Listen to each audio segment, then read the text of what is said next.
যারা বলেন যে বাবার বাড়িতে মেয়েরা রাজকন্যা আর শ্বশুর বাড়িতে দাসী, শ্বশুর বাড়ির ভাতের অনেক দাম, কিসের উপর ভিত্তি করে বাবার বাড়িতে রাজকন্যা বলেন জানি না।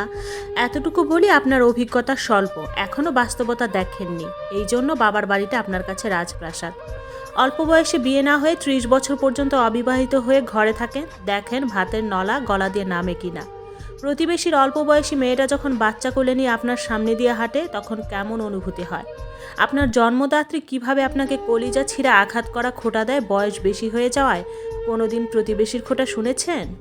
ডিভোর্সি মেয়ের অবস্থা দেখবেন, জামাই বাড়িতে অশান্তি হোক সবাই বলবে চলে আসো, আমরা আছি। 2 দিন বাপের হোটেলে খেয়ে দেখেন, গলা টেনেও সেই ভাত নিতে পারবেন না।